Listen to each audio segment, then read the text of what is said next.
Major shakeup up on Capitol Hill that could have some wide-ranging implications. Senator Kyrsten Sinema of Arizona told CNN in an exclusive interview she's leaving the Democratic Party and registering as a political independent. It's the second time she's switched parties. Green Party activist to Democrat to moderate to conservative Democrat to independent. Are you just getting more conservative, or are you just in search of a home? How do you see it?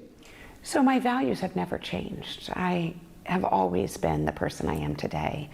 And frankly, I'm really grateful to my parents and the life that I've had that's led me to here, with all the experiences I've had, all the opportunities I've had to learn. But one of the things I tell folks at home is that I really pride myself on my willingness to learn and grow. And I know in this town, people don't like it if you ever grow or change. The top Senate Democrat Chuck Schumer and the White House are downplaying the news, pointing to ways they've worked with Sinema before in a bipartisan fashion.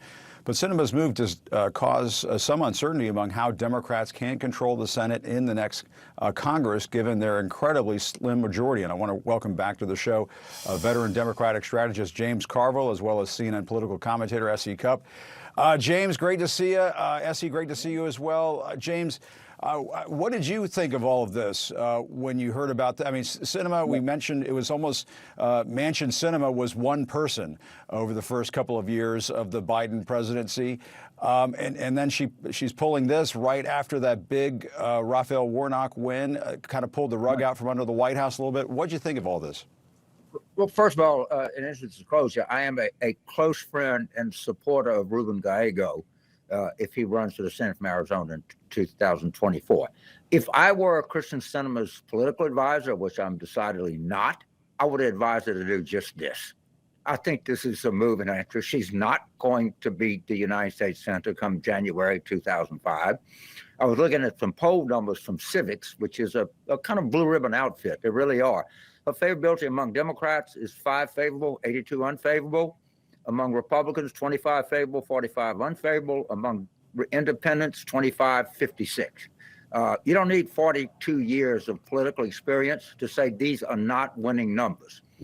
The other thing is, it's just a false characterization to say that this changes a whole lot. The only change that is discernible is that if a Democratic senator in a state with a Republican governor dies, then that would be to the Democrats' disadvantage.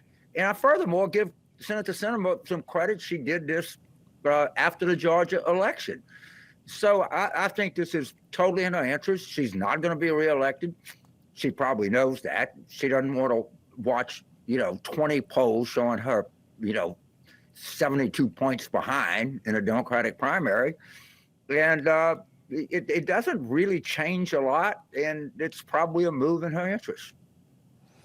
And S.E., Sinema says she's not worried about the criticism. Let's watch. You've already been a target of the left, and people have been very critical of you. They're going to call you every name in the book after this comes out. They're going to call you a traitor. They're going to call you an ingrate. What are you going to say? Well, I think I'll do what I always do, Jake, which is keep doing the work that I know is important for my state. I just not worried about folks who may not like this approach. S.E., Mitch McConnell has previously called Sinema the single most effective first-term senator he's seen. There are some other Republicans cheering this on. They're kind of giddy about this. Listen, she certainly knows how to be the center of attention and keep it that way. Voters be damned. To James's point, she's not popular among Democrats. So this was a canny move. I can't psychologize Kyrsten Sinema and decide for her that that was solely what it was about. Just keeping her seat. Maybe she also wants to continue to be wooed and courted. And maybe she's feeling like she is more of an independent, which frankly is how a lot of people feel, especially in her state of Arizona. But this is certainly a canny move to remain a central figure in the Senate, a central figure in Arizona, even as she's very unpopular there, and she wants to keep her job. James, there's a lot of interesting stuff going on in Arizona these days. Maybe you can help us figure this out. We learned late yesterday that Kari Lake The Republican who lost the race for governor is suing state election officials, challenging the vote count, asking a court to declare her the winner. Is this life after Trump now? Election losers disputing the results? Well, all right. Carrie Lake she's out there. She's goofy and stupid and ignorant.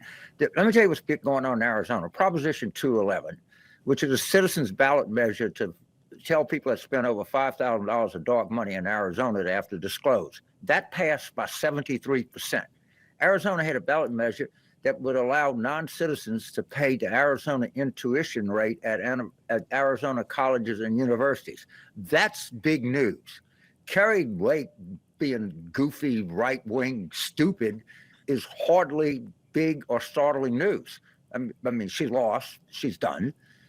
And by the way, New Mexico, with a 70%, had a ballot measure to guarantee daycare for all New Mexicans. There are big stories going on in the southwestern United States that don't involve Carrie Lake.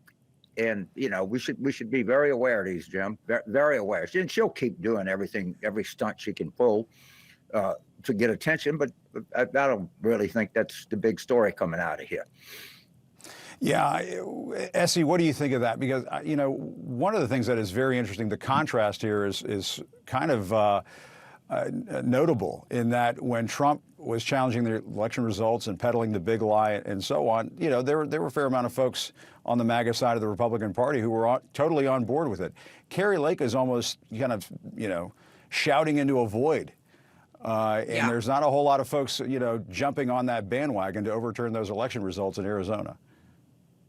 Listen, Trump changed a lot. 10 years ago, you know, if you had not one but several election losers shouting about challenging the results and really just being poor sports, they would have been laughed at. Trump does it, and it was normalized for a time. And he gave people permission to do it and not be embarrassed by it. But it's been so ineffective, not just practically in that it has overturned no elections, but it's really hurt the party and the image of the party. And for independents, which, you know, you'll need if you're a Republican running for office, it's a huge turnoff, the election denialism, the conspiracy theories, and these never-ending phony audits and recounts and lawsuits. I think people are sick of it, and it's now sort of, it's not getting the attention that it did, you know, when Trump made it kind of popular.